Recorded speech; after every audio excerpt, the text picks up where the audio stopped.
Gentlemen, welcome to the Be the Man podcast. I'm your host, Greg Denning. I am the creator and coach of the Be the Man Masterclass and Tribe, and I will just come right out and say it. I genuinely hope you will join us there.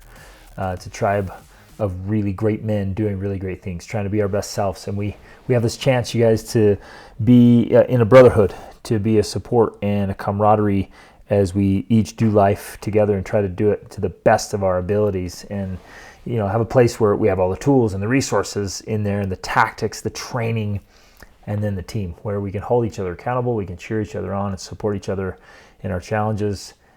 I hope you get in there. Well, I'll put a caveat, a little disclaimer. If you're cool, we want cool guys in there. If you're really wanting to level up and be the man, then we want you to be a part of this awesome tribe. Okay, fellas, let's jump in. So I had a great question come in. I have shared my story about overcoming anger and how I had a crazy temper. I've shared that story in other podcasts and other videos, and somebody reached out to me and said, hey, look, I've listened to your story. It's inspiring. I've heard the videos, I heard the podcast, watched the videos, but how? How did you actually do it? And I know it's coming, it's from a sincere place, a sincere question of I want to ditch it because I know it's not serving me. I want to stop getting angry so easily and stop getting so angry so often. How do I actually do it? And so I wanted to share today my journey and my experience.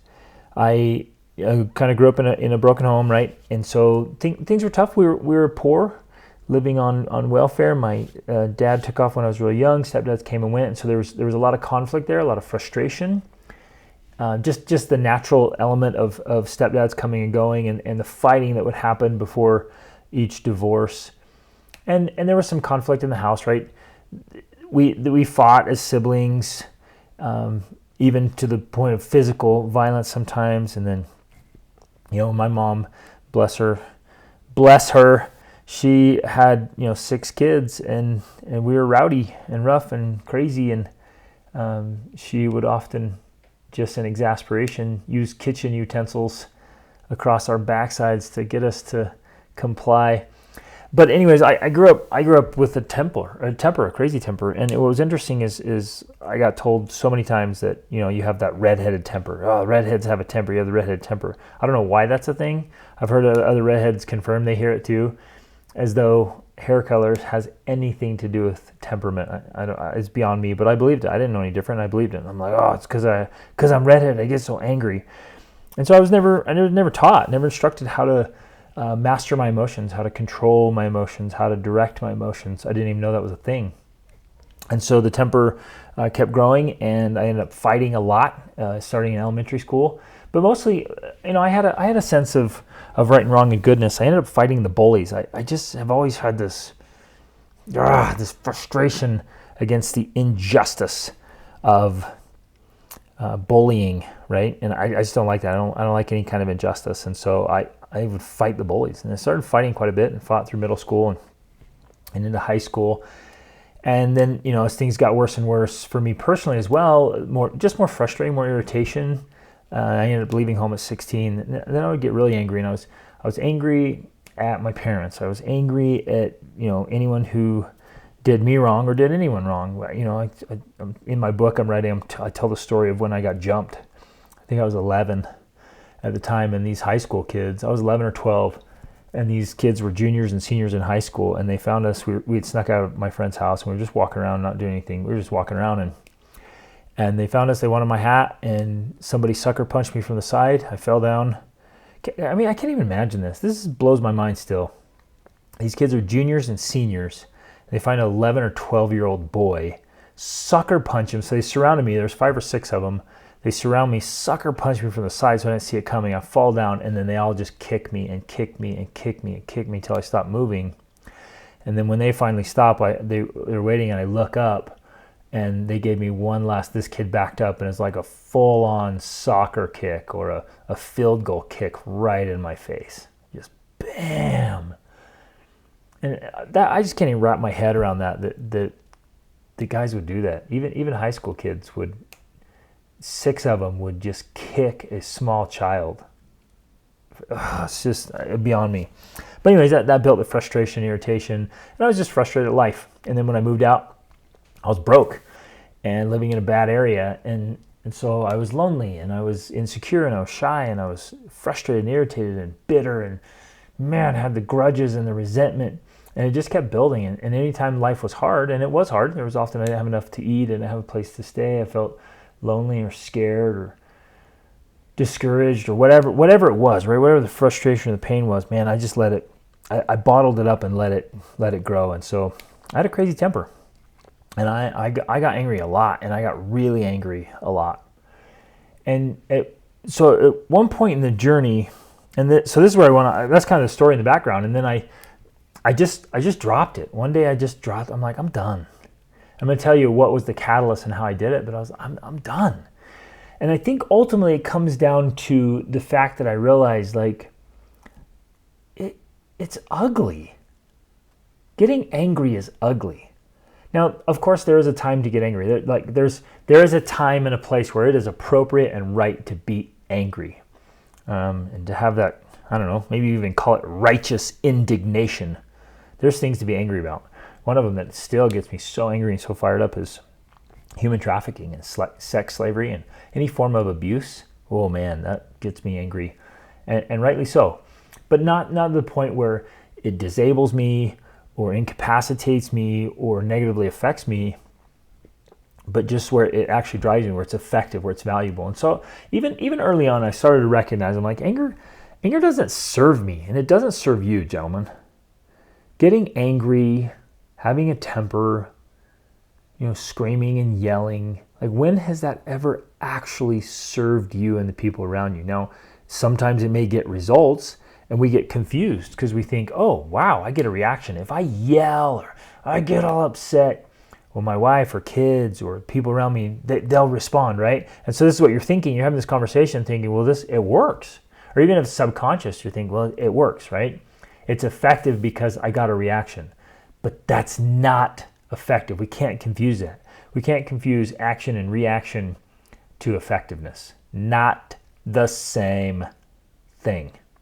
So we have got to be more deliberate about and clear about, like, hey, does this actually serve me? Does it serve the situation? Does it serve the people around me? And if it doesn't, you got to just leave it behind. So as that started to, again, I'm growing as a teenager, I'm growing in my consciousness, in my awareness, and I'm realizing, man, it's unattractive. And I started noticing, I guess, in other people. It's easier to see in other people than in yourself. Somebody get really mad, and you're like, man, that made that whole situation really awkward, right? And then you realize, and this is where you have to realize, you're like, oh, man, it must be really awkward when I get angry. But of course, each individual feels justified or rationalized. Well, of course I was angry. They made me angry. And we're going to come back to that, right? But it's ugly. It's unprofessional. It's unrefined. And honestly, gentlemen, it is below the stature of a real man. And we'll circle back to what that means to have those kind of standards, but it's below you.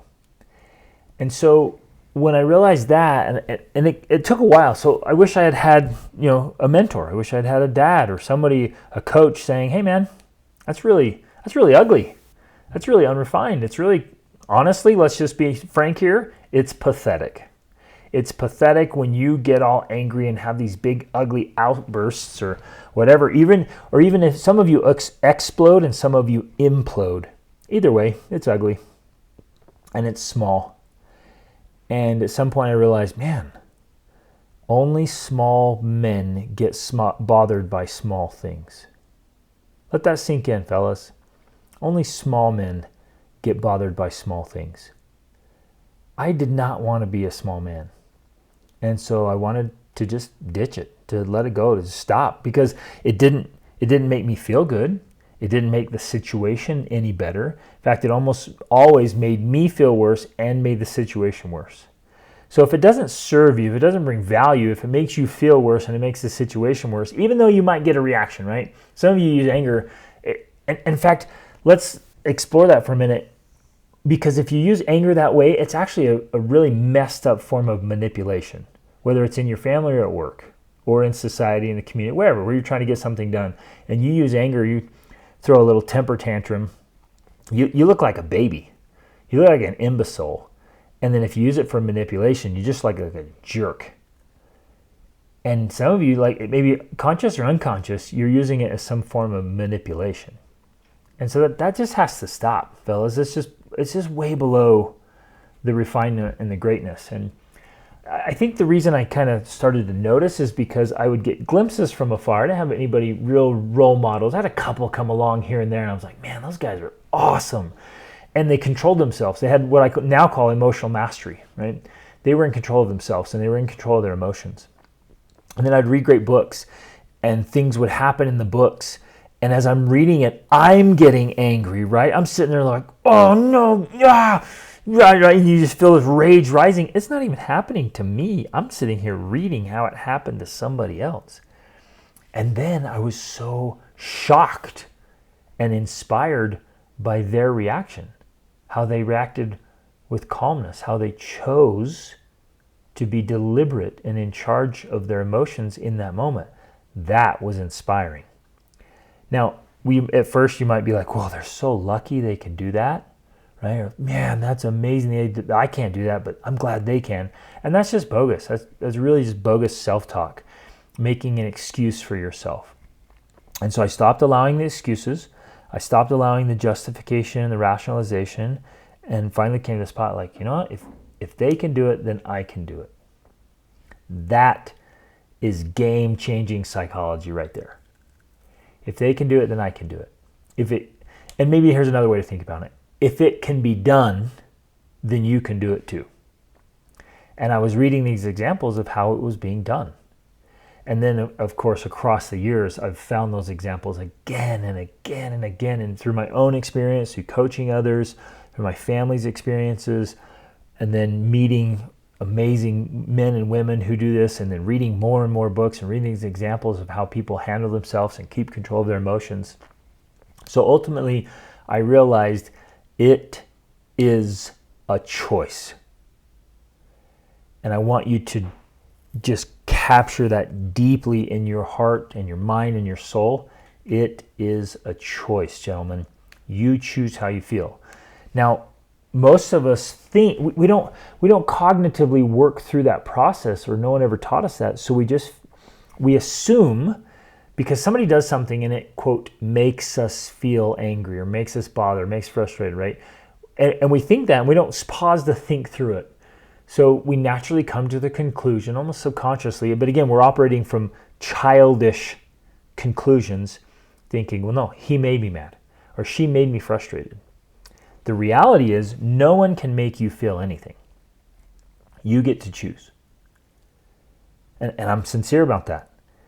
And you can test it, you can prove it. So if you take 100 people and they all experience the exact same thing, will they all, so they have a physical experience, right? There's a catalyst. There's a stimulus. Will they all react emotionally the exact same way? And the answer, of course, is no way. Then that proves that it's not forced upon us. You don't have to be angry. You don't have to feel frustrated. Some, these noble souls, they actually feel compassion for the people causing the problem. And I came across stories like that, and it just blew me away. And one of my favorite ones that came early on, fortunately, was Betsy Tenbohm, right, from the book The Hiding Place. She had nothing but compassion for the Nazi guards. She felt sorry for them, right? She was in a concentration camp, and she died in a concentration camp. And she felt sorry for them. Another great example that came out many years later was a story from the Book of Joy. The Dalai Lama had escaped out of Tibet, as a young man with his life in the river, just hiding from the Chinese guards and the police and military. And he'd gone to visit a friend of his, and they left, and then everyone in that monastery got captured. And I think there was around 300 of them. And they got taken to Chinese torture camps up in Siberia for 19 years. And his friend survived. There was very few that survived. He survived and came to visit him in India. And he told them, he says, yeah, I was in danger every day. And he was like, well, yeah, of course you're in danger every day. It was a torture camp. They were torturing you and killing you. And he's like, no, I was in danger of losing my compassion for the Chinese guards. That was That was his danger. That was his risk. That's the spiritual, mental, emotional sphere that he was operating in. He was in danger of losing his compassion for his guards, for his torturers. That's a whole nother plane of awesomeness. And again, if it can be done, then you can do it too. So we don't have to be upset. You don't even have to get bothered. In fact, you don't even have to be affected if you don't want to. And to that point, I'm not suggesting that you become numb. I'm not suggesting you pick one emotion and either pretend it, right? You put on the facade or the pretense or wear the mask. I'm not talking about that at all. I'm talking about you should feel. You should have a whole range of emotions, like a full piano, right? And all the keys. I don't want you just playing one key or pretending to play one key. I want you to feel it all when it's appropriate. But too many of us are just angry or frustrated or bothered, upset all the time. We're holding on to grudges from years and years ago, things that happened. Like, why are you still bothered by that? Today, right now, why are you in the slightest bit bothered by something that happened 5, 10, 15, 20, 50 years ago? It's not serving you. Well, and even if there is a point where it might serve you, right, where you remember a mistake you made or a failure or something that happened, if it serves you, not that it makes you bitter, not that it makes you hard, not that it's robbing you of your present and your future, but it's serving as a reminder or a life lesson that makes you a better man, okay, let it serve you. But don't let it monopolize. Don't let it come in and wreak havoc in your life and canker your soul or affect your, overwhelm your mind or even affect your body. There's been plenty of research out there that when you get angry, it suppresses your immune system anywhere from 40 minutes to 2 hours after getting angry. So physiologically, your body responds to it negatively. It's just not good, man. There's times to be angry. Again, I'm going to repeat here. Time to be angry for the right reason. But for the most part, most of us don't have much to be getting angry about. We're getting angry about our Mickey Mouse problems, right? And when you have big perspective, you realize, most of our problems are Mickey Mouse problems. Some of us are facing some pretty big problems, but most of our problems, even though they seem big, mostly they seem big because we are being small. Or our problems seem hard just because we are soft.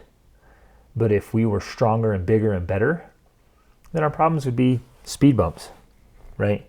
Instead of these mountains. And anger will distort your perspective and your paradigm and your view, and so it makes it seem so much bigger, so much more significant. You get caught up in the drama and you think it's such a huge deal, and then you're just like, no, it doesn't even matter, man. So if you won't remember it, or in fact, not even if you remember it, but if it won't matter, in 5 years from now, if what you're upset about today won't matter, why are you getting upset about it, man? It's a waste of life. Life is just too good, too precious, too short for you to be getting all upset. So, circling back to this, that nobody can make you feel anything, that you ultimately, in the ideal situation, you are the master, the absolute master of your emotions, and you choose to feel what you feel. So you're conscious, you're aware, you're intentional, you're deliberate. Viktor Frankl wrote, and his story is absolutely phenomenal, as well as being in concentration camps and finding the meaning there and walking through the psychology and the response. Same with Unbroken. It was also over in Japan, the Japanese torture camps. His story is phenomenal. I mean, there's so many great stories. And stories of forgiveness and letting go. And there's great books. On that point, there's actually a lot of great books. I would say there's a book called Letting Go. There's a book called The Untethered Soul, which I love. It's fantastic, right? And sometimes I'm going to share his example right there. He says we use the bitterness or a grudge or pain or frustration or anger, whatever, as like a thorn. And the thorn's poking in and it hurts. And instead of pulling it out, because that's going to hurt too to get rid of it, we keep it and we protect it. And it becomes our special little thorn. And so we pat it and then we start responding to it, right? We keep people away from that side. And you're like, oh yeah, we really love doing this thing or this activity, but man, it hurts my thorn. And so then you start avoiding it and you start acting like, I'm not gonna do that anymore. I'm gonna choose this. And you pretend as though you're choosing something else, but really it's just a reaction because you don't wanna hurt your little thorn. And so you start avoiding conversations, you start avoiding people, you start avoiding places, you're you're living half a life. Oh man, and like I can't think of his name right now. The author of Moby Dick, Herman Melville, wrote that there's what could be worse than all the horrors of a half-lived life. And when we're angry and bitter all the time, when we're upset, we're holding on to those grudges, it's a half life, man. And so you're living as a mere shell of what you could be, and you're not going anywhere near your potential. And so your little thorn there, whatever it is, it makes you irritable, angry. So if you actually had a thorn in and you couldn't get it out, maybe you've had a sliver like that, or a backache, or a knee ache, or your foot hurt, or you had a headache or something, man, it affects what you eat and when you eat. It affects what you conversations. Can you imagine trying to have a conversation and you're in so much pain? I know you've been there. You've experienced this somehow, where you can't even talk. You can't even focus. You couldn't read a book or engage with your kids because you're just in so much pain. And the same thing has happened on a mental, emotional, spiritual, and even physiological level when you're angry or bitter all the time. That bitterness, and I came across this quote, somebody gave me this quote years ago, this was a blessing in my life. Bitterness is a poison you swallow, hoping your enemy will die. That's worth repeating. Bitterness is a poison you swallow, hoping your enemy will die. It's you, it's on you, man. In fact, in that instance, forgiveness is more for you than it is for the other person. Because you'd be like, they don't deserve forgiveness. It's not for them, it's for you. So you don't poison yourself. Or you can actually let the poison out of your system. So it's affecting you. It's affecting how well you can engage. And now you get used to it, right? Just with pain. Maybe you've had something off in your body, with your arm or your shoulder, or your back or your neck, or something's been off for a while. You get used to it. You adapt. So maybe you got a little bit of a limp, or you can't use that arm like you used to, or whatever. And so you used to run a lot, but your knee hurts, so now you don't run anymore, even though you love running, and you adapt and you do something else. But instead of fixing the problem, we just are coping, right? We have these coping mechanisms, and we slip into survival mode.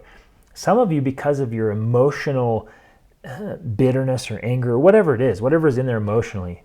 And I hope you're seeing through this, right? It's not just anger. Maybe you're not a really angry person, but whatever the emotion is, maybe you get really discouraged easily. Maybe you get really scared easily, or predominantly, like, what's your predominant emotion? What do you feel most of the time?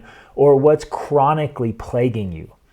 What negative emotion, even if it's just bleh, if it's just neutral and nothing, you're just kind of pulseless, whatever it is, like, if it's chronic and it's there and it's not really serving you, it's not the kind of person and kind of man you want to be, then you use all these strategies here to break free from those things, right? To get loose, so that your predominant major emotion is one that you choose. And we'll circle back to that as one of the strategies.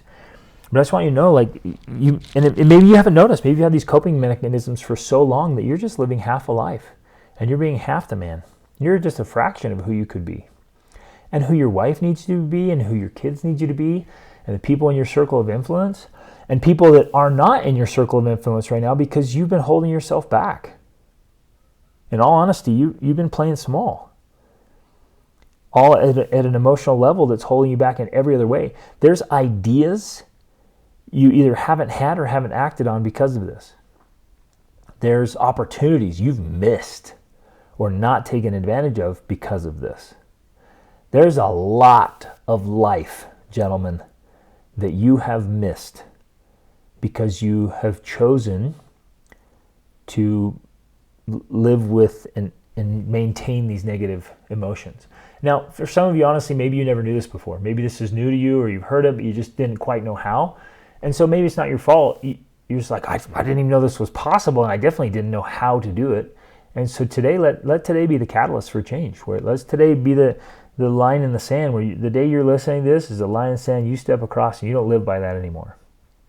So now, all that circling back to this quote by Viktor Frankl, he said, everything can be taken from a man but one thing, the last of the human freedoms, to choose one's attitude in any given set of circumstances, to choose one's own way. Close quote. That's it. That's the thing that cannot be taken from you. You have the power to choose your attitude, your mindset, your emotion in any given set of circumstances, to choose your own way. And understanding that we have that power changes everything. I want you to spend a minute here thinking through this, and even pause this podcast if you need to really explore this. And I want you to ask yourself, like, what happens if you don't improve this? What happens if you don't change? What happens if you don't get rid of this temper? What happens if you don't stop exploding in angry outbursts or imploding in angry, what do you call those, inbursts? What happens? Play that on your mind. Go out 6 months, a year, 3 years, 5 years, 10 years, 25 years. Play that out. What happens to you? You become a bitter, old, lonely, rotten, miserable, wretched being. What happens to your marriage? I guarantee you, your wife does not respect you when you do this. And that's the thing you want most, isn't it? You want the respect. Men value respect. We want to be respected. And I promise people don't respect this. Because it's not respectable, right?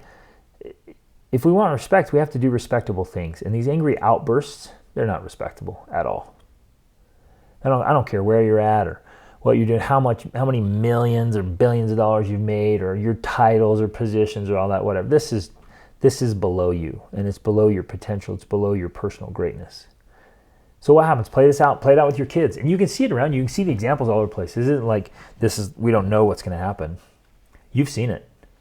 You've seen what happens to marriages. You've seen what happens to kids and the relationship you have with your kids. If you have these angry outbursts all the time, and I see it all the time. I see it with current friends and clients and people I know, and I hear about it as I'm coaching from adults who, it happened when they were kids, and it's still traumatic and still bothersome, and they still have such a rough relationship with one of their parents or somebody else who just had these angry outbursts. It was bitter and angry and resentful or whatever emotion it is, right? It's there. Play that out. How does that make you feel? Even go all the way to the end of your life and look back. If you just keep up this anger management problem, or if you're harboring this bitterness or the grudge, or even if you're just being frustrated and bothered all the time. Some of you are just chronically bothered. You're just frustrated. You're irritable. Man, and you're just so stinking unpleasant to be around because of it.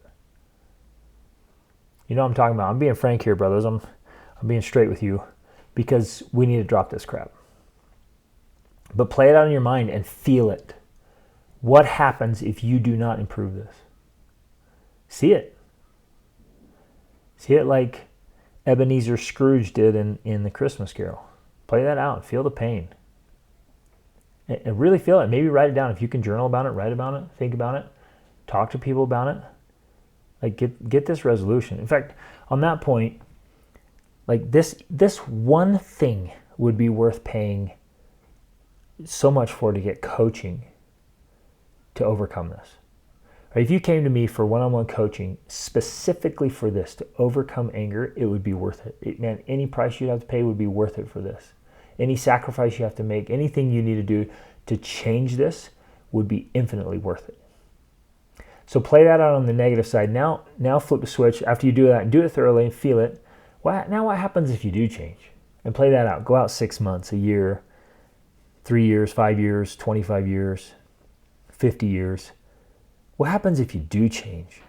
What happens if you do drop the anger and the bitterness and the frustration, the resentment, the grudges, the hatred, the loathing, the enmity? What happens if you drop all that and you become who you really are, right? And these kind of negative emotions, they're just keeping you from being who you really are and being your best self, right? This isn't you. This is a fraction of you. It's a part that's keeping you from your whole self, from your best self. So play that on your mind. What happens to you in your inner life, your peace and happiness and contentment and joy, where you literally can go in and examine your whole self inside and out and be comfortable in your own skin, proud of who you are and who you're becoming, and settled and okay. I know because I've talked to you, it torments your mind and your heart and your soul. When you act like that, it's poison, and then you feel the remorse and the resentment. So then you get angry, you explode. You know you shouldn't, you don't want to, but you do it. And then not only does it hurt you and embarrass you, it hurts the people around you, and that feels terrible, right? That feels even way worse. Because now you've just hurt the people around you. It's precious, especially, dadgummit, gentlemen, the people you love the most, the people you care about the most in life, the most important relationships you have in life, and you're hurting them. You're injuring them. You're damaging them. You're breaking them sometimes. Because you won't keep your crap together and control yourself. That, gentlemen, is a tragedy. So what happens if you do change? How do you feel about yourself now and in the future and on your deathbed? What happens to your marriage when you stop doing that crap? Man, I'll tell you what, I can tell you something's going to happen. The connection, the intimacy, the romance, the friendship, the spark, the love, the great sex. If you're just an angry, unpleasant, bitter, frustrated dude, you're not getting near the awesome sex you could.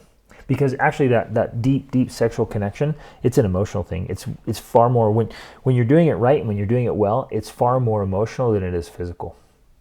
But if your emotions are blocked or consumed by these negative emotions, it's almost like negative emotions will create a monopoly, or they'll take part of your emotional capacity and they keep it, they lock it down, they put it in prison. So you're your own emotional prisoner, and your capacity to love, your capacity to feel is limited. And so you're not having near the experience you could with your marriage and your relationships. And then carry that on, with your kids. The connection with your kids, the influence with your kids, the relationship with your kids, the friendship with your kids. That instead of ending abruptly and being rough and bitter for years, it's actually phenomenal. Your kids want to spend more time with you. I keep hearing from so many people like, you gotta really lean into kids when they're little because then they want to spend time with you afterwards. I'm like, yeah, only if you suck. If you fail to be a great father.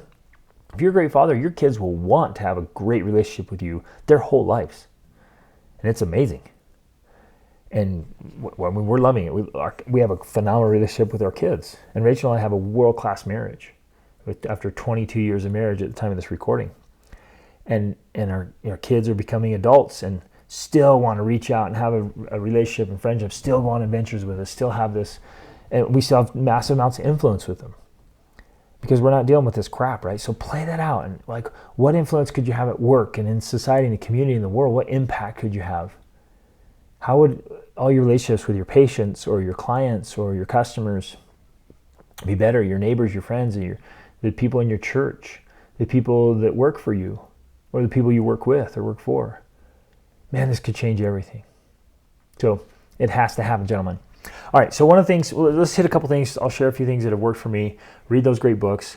Work on it every day. Make it a daily ritual to remind yourself in the morning and report back in the evening how you did.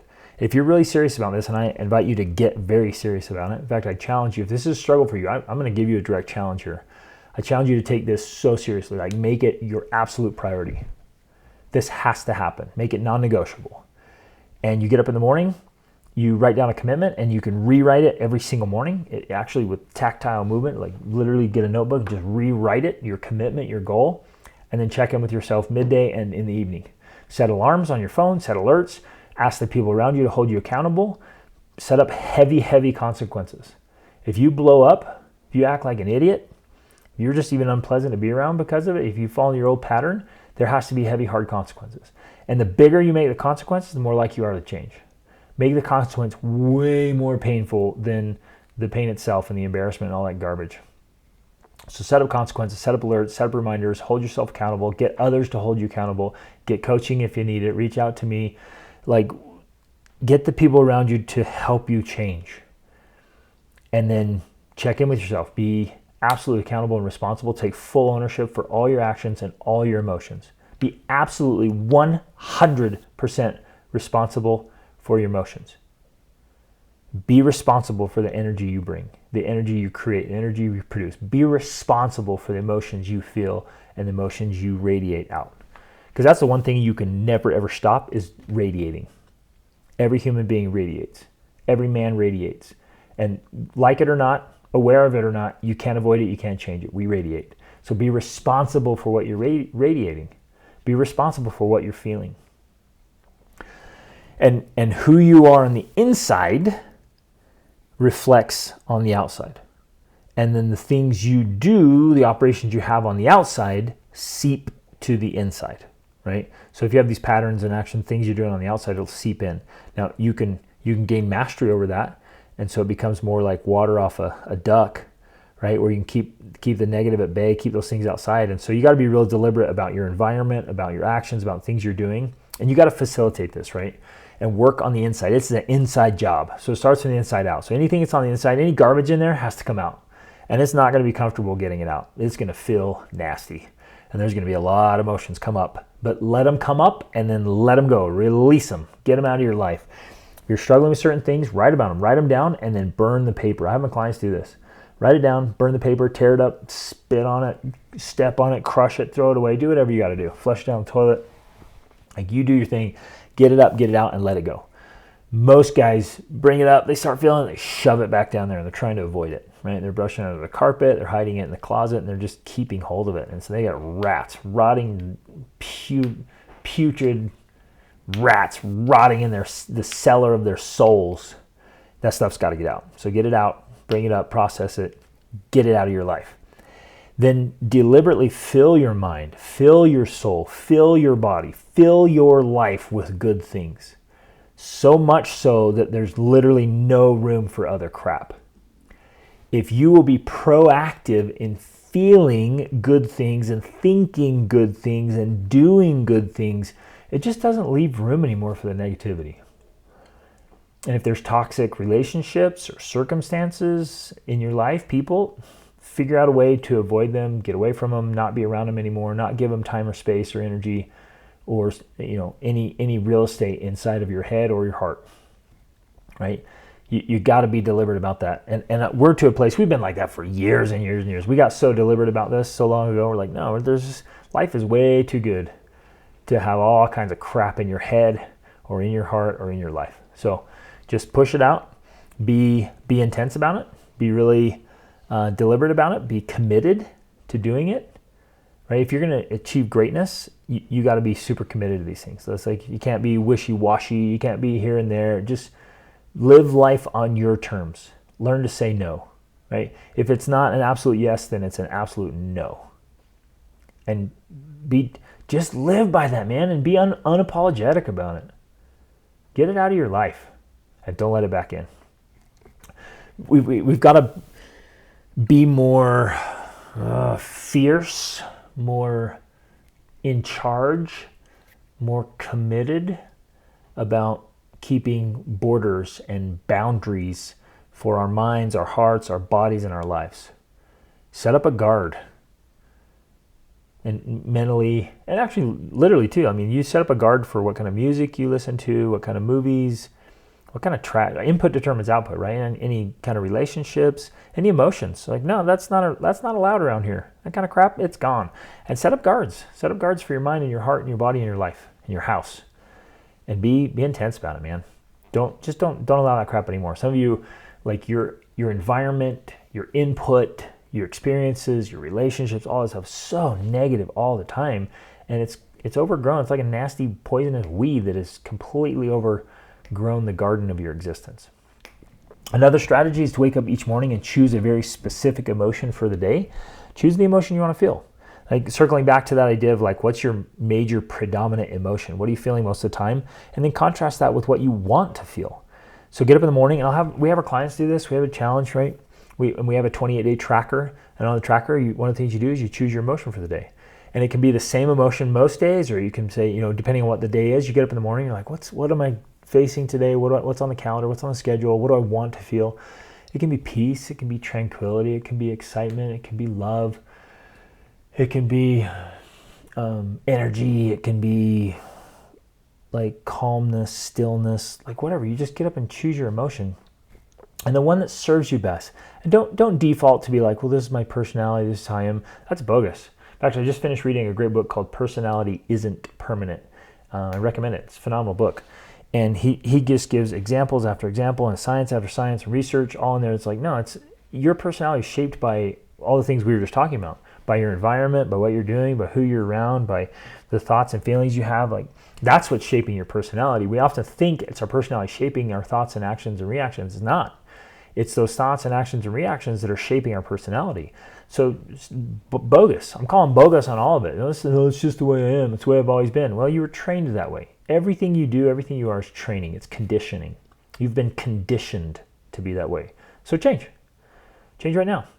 If you've been kind of a grumpy, monotone, lame man, change.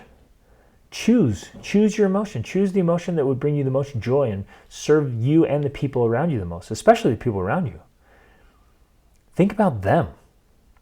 Think about what it's like to be married to you, man. Think about what it's like to be your kid, to be your employee, to be your employer, to be at church with you or on a team with you or in an organization with you.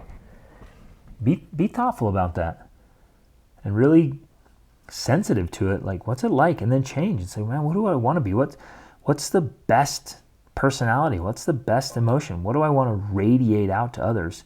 And then choose that, man. And redirect your energy, redirect your emotion, redirect all your passion towards good things, towards really meaningful targets. And then most of all, gentlemen, it's about raising a standard. This is one of the things I talk about a lot in the Be the Man Masterclass. And in coaching, it's all about raising your own personal standards.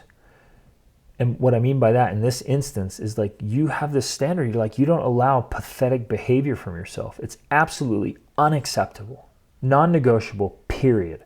You don't allow yourself to act like an imbecile, right? To have some crazy temper, or allow somebody who's probably hurting already, suffering something, who's thoughtless or careless, to just totally wreck your day or your week or your year or your decade or your life. Don't give them that power over you. It's your life, man. It's your day.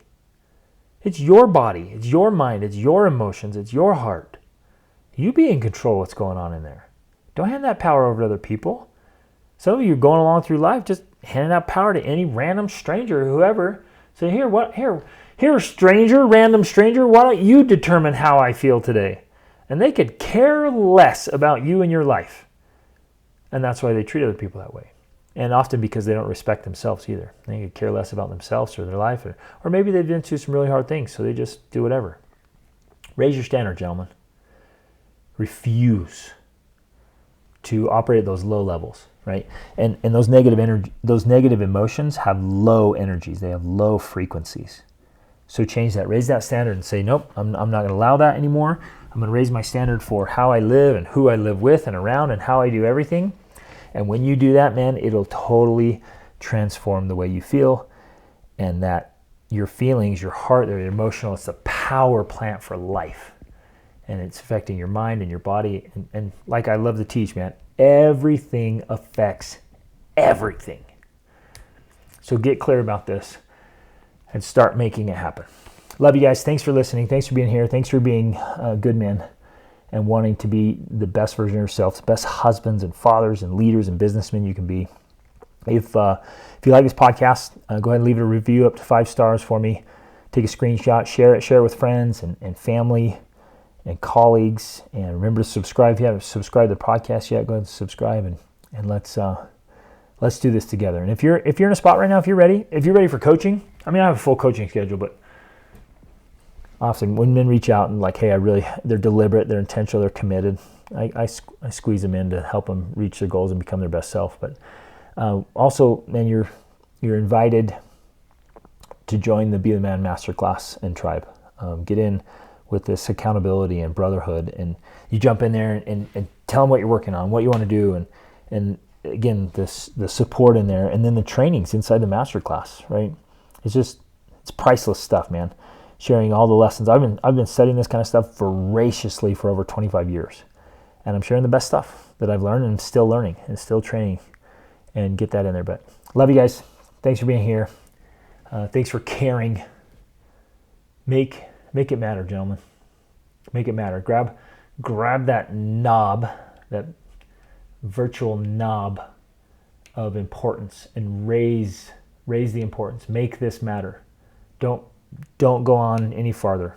Draw a line in the sand. Do not go on any farther from this moment, and make it matter. And you get to choose. You get to choose on that kind of like a volume knob of how much it matters, and grab this one and make it matter. And you can drop it all. I did. I dropped it. This was years ago. If we could go back in time, you'd find a huge pile of emotional and mental baggage that I just left back there. And I just dropped it. It really was, it was one day I just dropped it. I'd read this discourse really explaining this idea that, we are not victims to our emotions. We get to choose, and then we can choose today to never become angry again, to not act like that. And I was like, man, if that's possible, I'm doing it. I'm done, because I don't want to live like that. And so I dropped it, ended it all. And it totally transformed my life, and it's been a gigantic blessing for me, and everything, literally everything I get to do is because of this. In fact, I'm heading out tomorrow to go on another humanitarian trip in Central America. We're heading into Honduras after the flooding. And the ability to go in and serve and love and work with others and not get all worked up and flustered and angry and bitter, and like I have so many opportunities to serve and love and give back and impact, and all the work I get to do. Every element of my life is infinitely better because I chose to drop all of that. And if it can be done, you can do it. And if I can do it, you certainly can do it. So let's make today the beginning of the new and improved you. Be the man.